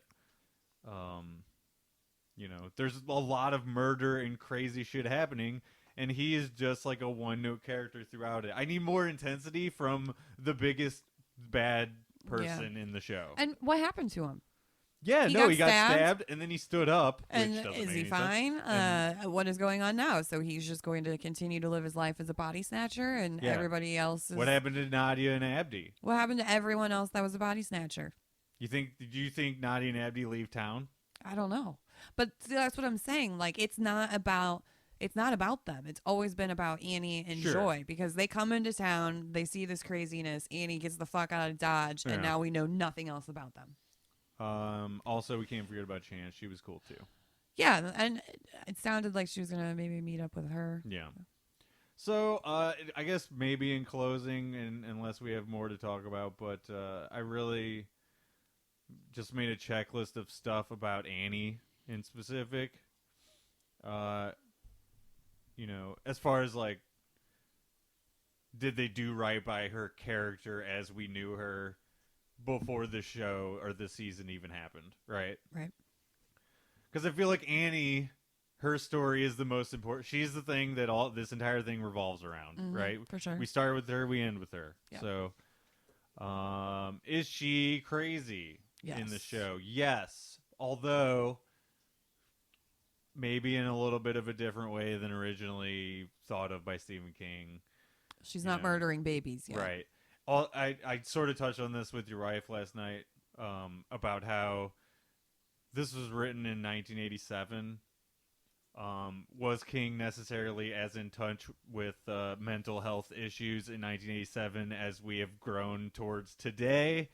I feel like it's way more looked into issue than it was in the late 80s. Yeah. I could be wrong on that, but I have a feeling that that's sort of a field that the more knowledge we have about it, the more we are able to understand it, I guess. Right? It's like most things. It's better than it was, but Right. not as much as it should be. Yeah. I mean, I gave an example earlier. Mr. Robot is a show that the way it handles mental health in some ways is really good. In other ways, it's kind of hand wavy. Right. Not actually accurate or in any way. And science overall is really just theories about things. You know what I mean? Is this going to become an ICP song? No, it isn't. It isn't. But that's the basis for all science. Is we just have the closest idea of what things are, right? Well, in psychology specifically is one that's one of the sciences that leans more towards being an art, because you're constantly relying on people reporting their feelings and experiences. Sometimes these people are hallucinating things, or they're not really in touch with reality. So sometimes psychology is especially a trial and error thing, a guessing game. Yeah, there's different approaches to it as well. There's whole different fields of thought, I guess overall we could call her crazy, but a little bit different than the Misery novel. Does she love the Misery Chastain books? We finally got that in the last episode. Check. Can she murder even her and severely maim even her most loved people? Yep. Yes, she does that. The quirky speech. Yes, that is there. Walk. Yeah. Really, like, if you just visually, I guess when you read it, it's not visually, but in your mind's eye, what we see of Annie is very much who she was written as. Right. Let's see, resourcefulness in terms of like when things are intruding into her world, like we sort of touched on that. That's still there, right? Yep. I mean, she killed with an ice cream scoop. So. Yeah. Oh, now that you mentioned that, loves ice cream and junk food. Yeah. Yes, that is in this. And the childhood backstory highlights the weird parents, more murder, and warped view of the world overall. Most of that stuff fits, not quite exactly the same as in the book, but certainly the warped view of reality is there. And then being able to just murder whoever, that's a thing that she did in the book. That's in her way. She's literally killing infants in the book, the most innocent creatures in the entire world, right? So How would she do it? How? Yeah. I believe she poisons them. Oh, okay. I might be wrong about that. Do not, again, like Jarret said earlier, don't quote me. If you're going to use that information to save someone's life, whether she poisoned children in misery or not, Yeah. please don't. Okay. Because that person might also pass away. So you're saying if a situation like happens in Scream where I have a psychotic person on the phone who's quizzing me on movie trivia, And they might come for you if you get it wrong. yeah, and if I get it wrong, like then the person I love who's strapped to the chair outside is going to be immediately gutted. Yeah. Okay, so don't. Do not use this information. Or more like likely if you go to horror movie trivia night at Bless you. Heavy Anchor. Bless you. Are you done? I Yeah, was good. if you're at a trivia night at the Heavy Anchor or something like that, then I would take a chance and say, you go ahead and use that. Okay. But if someone's life is on the Not line, life or never. death. Okay. All right. Okay, so let's do a couple of plugs before we wrap up. Jarret, go ahead and plug your podcast again for people that Wait, would like do we to. want to talk more about the Annie's mental health thing? Anything you want. Oh, okay. I was waiting for you to talk more about Well, something because we've already sort of exceeded your you have a more time that you gave me. Oh, yeah. beforehand, so a couple minutes is fine. Okay. You had said that she had talked to you specifically about some things, so I was waiting for you to get more into that. But well, yeah, that was basically it. That she said that the way mental illness is portrayed on the show didn't quite jive with her ideas of what true mental illness is, right? So we sort of talked about that. Yeah, it's that, and it's also, and again, kind of saying, I've talked about some other things already, like just the trope of mental illness being something to be afraid of. I feel like I could go into thoughts about, what mental illnesses does she actually have, how self-medicating is actually causing those things to be worse when she thinks she's treating it. I've already talked about how her lying affects that, and that's an idea that my wife gave me. But generally, I think the dangerous thing, and part of the reason that I think this is overall a bad season of television partially, is because this thought that you should be afraid of people with mental health issues is like, that's actually dangerous and not help. There are actual people in the world who's that's unhelpful to. Yeah, and I agree with you. The way they portrayed it in this season of television, this story that they chose to tell with Annie, that you're correct. That gives people the wrong idea. That people who are unwell can't become well, like they're beyond any kind of help. The original story, which I think I'm more a fan of, Paul is pulled into her life through circumstance, like, he gets completely wasted and crashes off the side of a mountain, right? She is trapping him in her world. I believe her illness has progressed to a point where, and she is so isolated. It's a totally different situation this season was. You know what I mean? To where there is no helping her. She has trapped him. She has maimed him throughout the course of the story. She's manipulating him. She's drugging him. So these are all things she's doing to another person, right? She's not, as far as I remember, on any medication during. She's just living her full crazy life. Yeah, she's just full crazy. Well, and it's a trajectory that makes sense. Again, not knowing as much about that misery or the movie. It's or more the of a book self-contained sort of story and world, which is more opens up everything, where you bring in a lot of different things. Where well, Nadia could certainly have helped her differently than she did. Yeah, you know what I mean? she couldn't. I mean, she should have turned her in immediately. Yeah, she just threw medication at her. Yeah, she did the wrong thing that you're not supposed to do as a health professional with people who have mental problems. When they come to you and tell you, well, I need this and this and this, That is not what you're supposed to give them. Right. No. You're supposed to evaluate. Not just because you're short-staffed and Yeah. you need her. You're supposed to just because she's a good worker doesn't mean you give her whatever she wants so that she does a better job. You know. Right. So no, you're correct though that like the portrayal of mental illness in this is not quite what should be put out there. I mean, but she's got mental illness / psychopath killer, Right. which isn't normally. But if you view the things show away from the backstory of, like, if you just watch this without knowing her backstory of Misery, which I've talked to a few different people that had no idea she was Annie from Misery. Well, I don't. Like, I don't before think you watching need. this? I don't think you need the book backstory. You get the kid backstory where she's I guess she did murder crazy back as then too. crazy as a yeah. child. So, I mean, But not quite as I don't know. I think in the book she's like I don't- legit a serial killer. yeah, I didn't view her as.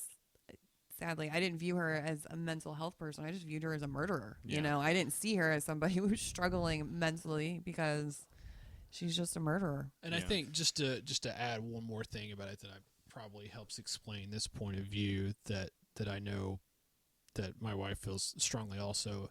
It's the trope of, okay, someone with mental illness is dangerous. It's also the idea that this show perpetrates that if you have mental illness, if you just take a pill, It's all about everything will be okay. Yeah. Everything will be okay in general, but also like the minute you take it, things change. Right. Which is unreasonable, but also like she takes, I think she says it's 10 milligrams of lithium, Yeah, which it's not that much. would not do anything to No. anyone at all. Well, maybe it's by the time, she's gotten to this point, maybe that's one of the pills that they just give her to make her feel like she's taking It has a placebo effect. Yeah. Or something. I mean, again, she's along with the gazebo. other. A gazebo. yeah. It kind of makes sense. Isn't that Haldol she's- like the way more intense antipsychotic? It is one. I don't know Yeah. how to evaluate the differences. Yeah, I've never taken them. I mean, so- I believe so because it's something they sell in an or make in an injectable form. Mhm. That's pretty hardcore Yeah. for antipsychotics and treating things like that. So yeah, that would make sense. Well, I guess I don't know. We could probably close up with just overall thoughts of the season, but I enjoyed it up until it sort of became a little bit of a mess. I feel like it didn't there's a little bit too much of things just working out in just quite the right way instead of things making sense the way like they don't. I made this comparison earlier. Breaking Bad. Those storylines line up perfectly because of the way the story is told, right? If you're they had a lot more time to tell that one story as well. So it's maybe an unfair comparison. If you're only given a finite amount of time, Yeah. if you're only given 10 episodes to tell something that would be better served with 20 or 30, then You're starting off with a disadvantage. exactly. So I think you're probably onto something with that. In giving the people that wrote the show a little bit of credit. You know what I mean? You never know why it had to be 10. You know what I mean? So it's probably just due to money. Because at the end of that's the what day. somebody asked for, and that's what other executive approved. Yeah. Yeah. That's right. why it's 10. Yeah. So I did enjoy this. I liked Annie. I felt like that she did a really good job as that character. Yeah.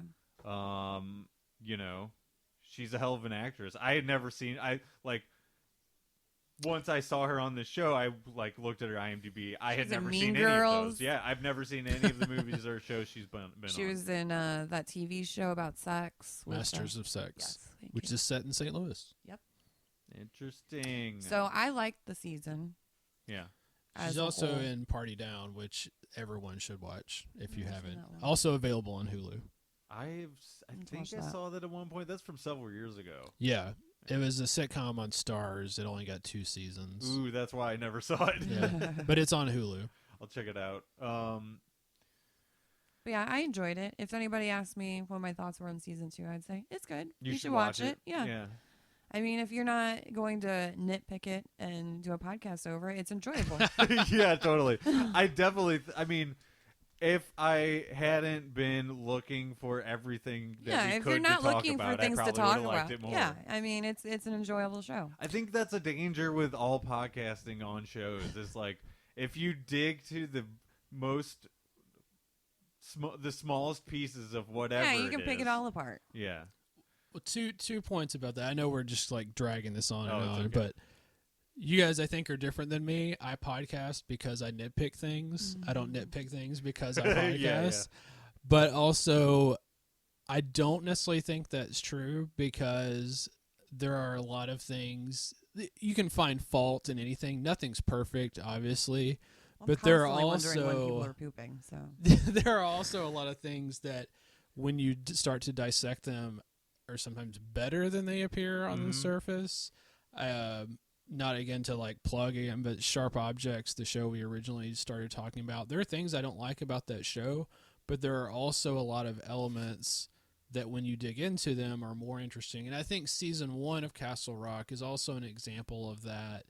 That's, there's more Easter eggs, there's more, there's more suspense and less surprise. Right. And I think it holds up better to that kind of scrutiny because you dig in, you just get more questions and you want to talk about it more. Whereas season 2, you're just like, that's all it is. That's all there is to it. There's nothing more. I mean, it's a fun show to watch. It surprised me. It made me jump. I screamed out loud, shouted in the middle of the night.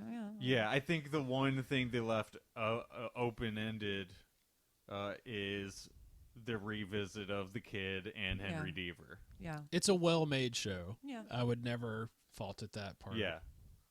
And I thoroughly enjoyed talking about it again this year, and we're going to, potentially talk about more Stephen King stuff in the near future. So, Jarret, you're certainly welcome to join us for any of those as well. They are going to be also at 8 o'clock in the morning. Depending on if it's a show that is, like, coming out. Yeah. You know what I mean? Like, if it's a movie, we can plan it on the weekend potentially. Yeah, You know what I a mean? weekend one. Yeah. At night. We've done that Yeah, a couple times. last year. Yeah, one or two times. Jarret, your podcast, would you like to plug it again? Wild Pretty Things. We just recorded our Best TV of the Year episode that should be out probably around the same time this episode is. And what was the best TV of the year? Hint. Don't spoil it. Yeah, give us a hint. little- I've already mentioned it. Oh, all right. Yeah, so you have to. Whoever's listening to this, now you have to re-listen to all of it again. And that's up to you. That's I can't help you with that. I thought it was Sharp Objects. That was last year. That was, that was last last year. year. It wasn't that show. I can say that for sure, because that didn't happen this year. Forgot when that came out. That's a book too you could read. Also, you can see Jarret and I play music together on And wish 2 of the 3 of us a happy birthday if I show up. That's right. You should show up. I'm going to try. Saturday, December 28th at Food Bar. It's one of the last shows on a Saturday that'll ever happen at Food Bar. We hope that all you people out there in listener land join us. If you're from Canada, like we talked about earlier, maybe we have a Canadian listener. Come on down. Eh? Hey. Oh my gosh. Nicola hates it when you speak Canadian. Yeah, Nicola, sit on He's the mountain allergic of crap. to it. All the shit I pushed over, sit on that. That's great. This is not an eating table. This is a working table. Gotcha. It wouldn't be a season finale episode without a cat interruption to end the whole thing. Yep. Right? Good job, Nicola. Thank you, Debbie, for joining me this season. Thank you, Jarret, for joining me for the past couple hours. Thank you, Chris. Thanks for having me. Thank you. Okay, well. Thank you for being you. You're welcome. Oh, my God. Jesus. Could you... You need a He makes some really funny you need a faces when he tissue? does that. Yeah, you need a tissue. Until next time, when we cover whatever it is, goodbye. Bye. Bye.